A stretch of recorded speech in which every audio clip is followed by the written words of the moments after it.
When we think of God creating the world, we usually think planets, right? God created the universe. What does that mean? Oh, the stars, the planets. That's kid stuff. Those are the physical results. Before they came into existence, other things had to be created. The notion of here and there, or now and then.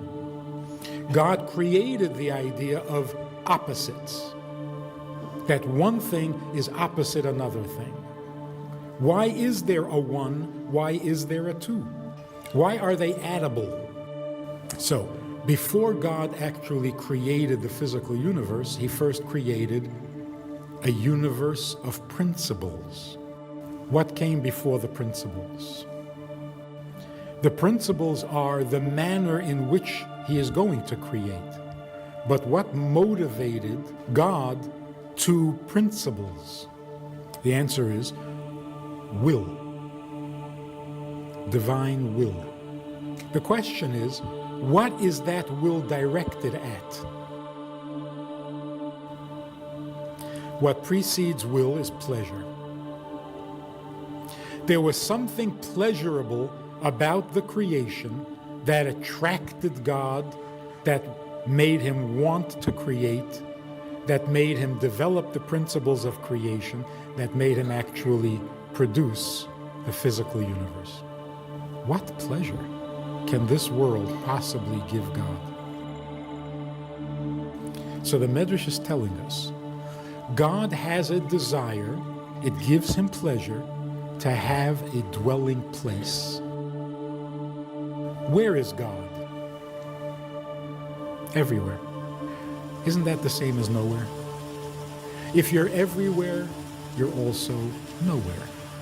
If you're everywhere, you don't belong anywhere. God's pleasure comes from exchanging the everywhere to somewhere, and that gives him pleasure. He wants to go from being the only exclusive existence to being one with something else. He wants to join something, belong somewhere. Oneness, not exclusiveness. When God comes along and says, I want, only a human being can understand that. That's how a child is born. A child is born aware only of its own existence. I want, I need, give me. That's where we get the notion of purpose of life. When you say purpose to life, you're talking about God. Because the only way life can have a purpose is if it was preceded by a purpose. You can't create something and then think of a purpose, because then that thing you created had no purpose.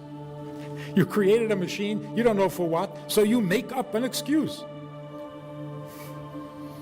Like the treadmill. It's to hang stuff on. So when you say purpose to life, you have to be talking about the purpose that preceded life. He wants a dwelling place in the lowest world. Why? Because it gives him pleasure. Why the lowest world? It's the only world that resembles him in reverse. He is the ultimate simple existence because he's everything. And we are, because of how little we know and how little we are capable of, we are therefore simple. So what is our purpose in life?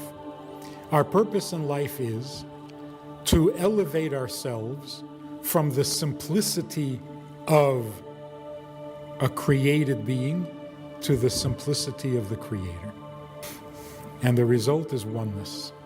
Whose need does that satisfy? Since we are created in God's image, it's got to be both.